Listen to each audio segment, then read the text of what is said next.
Hello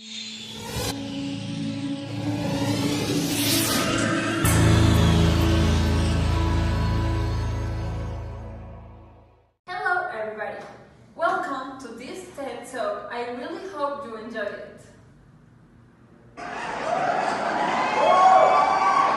Well, I will start this by asking you some questions. I don't want an answer in this moment. First of all, do you consider yourself as a victim?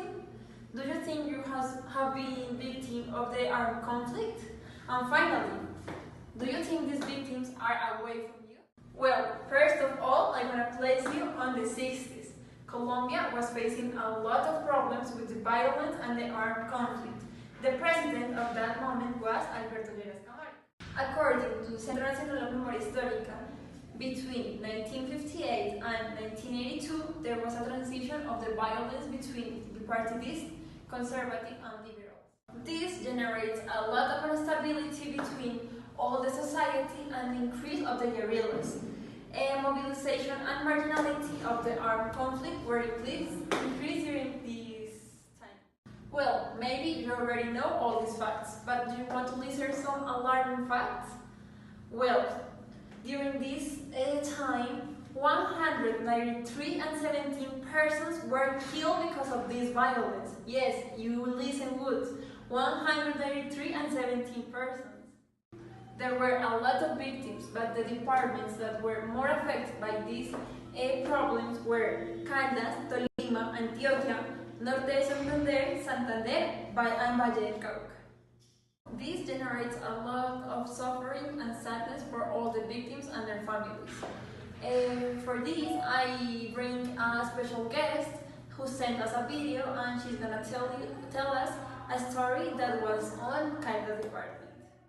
The question that Vanessa asked you at the beginning was the same question that a conferencist asked me at a conference that I went to, before knowing the history of my family. I answered with a no. I don't have to think in it twice.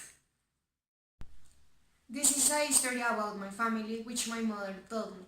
My great-grandfather and my great-grandmother lived on a farm where my great-grandfather was a blacksmith by profession. Together they had a family composed of 20 children, a family that via an unfortunate event was reduced. The problems began when the guerrilla asked my great-grandfather to forge weapons to them, but he refused to do. So which is why they decided to kill one of his sons, thus forcing my great-grandfather to work for them. Every time that they have conflicts, they decide to kill more and more children. In the end, the guerrilla killed 10 of the 20 children of my great-grandparents. All died tortured. Tired of the situation, my great-grandparents decide to take a radical situation and decide to flee with their 10 remaining children away from home. Beyond the children's story of the death of those who would be my uncles, the story struck me because I always felt alien to the conflict and violence. I am a person who was born at the city and the capital where violence is lived, but in another way. I understood that the war did not directly touch me, indirectly, through my family, memory and narrative had impact my current beliefs. Now I am going to put you a little video talking about another testimony that our guest is going to tell us. Now I'm going to tell you another history. Please think on a family from Bogotá composed of Marta, the mother of 2 children, and Juan, the youngest son, and Pedro, the oldest son. They live in a poor sector of Bogotá and had few economic resources. When Pedro was 19 years old, the National Army of Colombia took it to Leticia to render military service. When her mother found out that her eldest son had to leave, she was indisposed and didn't want to allow it. But she didn't have no money to buy the military book, so her son would not go away for so long. Time passed, and on a normal day when Marta received a call and told her that Pedro had been killed in a fight, Marta didn't know how to react. She felt pain, sadness, impotence, and anger. She expected the Colombian National Army to give her the body of her son, but this never happened. As a result of this, the family couldn't live a complete duel. Martha could never see her son and give him a farewell as he deserved. For that reason, the pain increased more and more. In this way, the door of resentment towards the army and the police was opened. The mother began to have actions such as insulting the police, spying on them, and at home she began to mention comments against the National Army. As they don't deserve to nothing, just watch people kill, they just want money. They don't deserve respect. This common influenced the thinking of their younger son. Juan began to break the rules and insult an authority in the same way as Martha did. One day, Martha realized what was happening in her home and the behavior that Juan had whenever they meet with some police or a member of the army. When she performed the act of reflection, she began to encourage forgiveness from home, reconciliation, being clear that forgiveness is a decision, where it's not necessary to forget but accept to the other in a commitment of freedom, not demanding an affective bond. It is important to be aware of how we are promoting violence. In this case, he was not aware that through his comments that come from the affection of the war, he was linking his son in a stronger pain than this always remembering what happened with pain, anger, and revenge, that promoting more violence. These histories are in relation with collective memory because, as Halbwachs mentioned in 1992, collective memory requires the support of a group delimited in space and time. For example, the families that I mentioned. But each member of the group has their self-memory, and between groups we can find many collective memories. So it means that, for example, in terms of construction of peace in a country touched by the violence as Colombia, we have to take into account that each family has their own collective memory, and as Colombian people, collective memory let us keep in the memory of the events alive.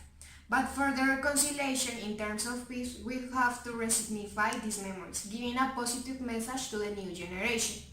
The focus is not in forgetting, it's in resignify to go to reconciliation and no repetition. These two stories were of the real life. I hope that by this moment you haven't forget the initial question. Do you consider yourself as a victim? Well, the message we want to tell you is very clear. We all have been touched by the violence and by the armed conflict.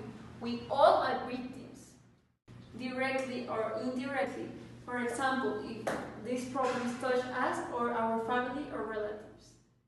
All this can be related with two words. These two words are the reappropriation of our past, our collective memory. Well, I'm so sorry with all of you, excuse me, but being stand-up here is very stressful, so I want to do something.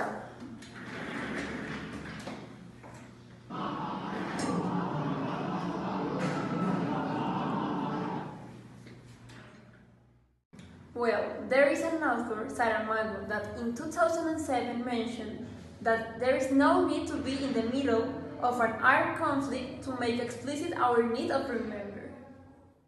Colombia, as a community setting, has a space and a set of relationships.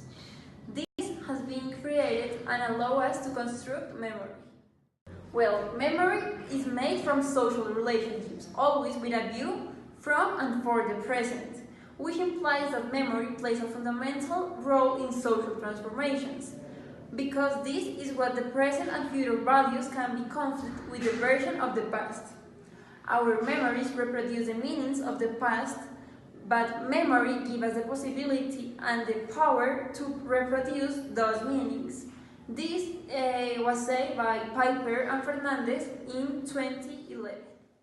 Well, for example, those stories that were told by our guests are constructed based on the relationship of each family, and this hegemonic version of the past where the actors of the armed conflict are bad, nowadays must be clarified and we must change it.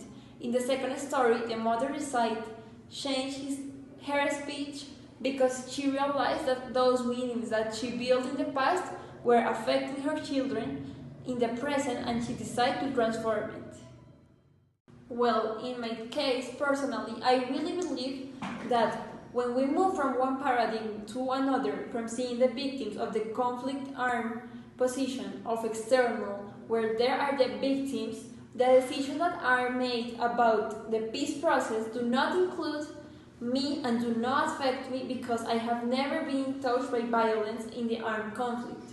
When we move from this paradigm to a new one, we see ourselves as part of those who have been touched by the war. Our sense of value and of participation increase. So, if we think in this way, we go from being an external and indifferent actor to being an agent of social change, who get involved and take more conscious and political and social decisions. We became social and active agents in the construction of peace. So, what do you think at this moment? I think it's very, very important to reflect and to analyze that we all have been touched by the violence, by the armed conflict, and maybe not directly, but yes, we have been touched indirectly. We have to consider about the others, their families, their friends, their relatives. Memory is always going to be present in our lives, and if we understand memory as a performative, as that which enables social change, we immediately associate it with the construction of identity, as Piper said on 2013. Well, there are thousands of stories at this point. I just emphasize in two stories, the ones who were told by our guest. Start thinking, have you listened to another one? Have you listened to your friends, relatives, teachers? Well, what identities are hidden behind those stories? Which is the identity you are building? Do you think you are an agent of social peace building? Thanks for listening in this TED Talk.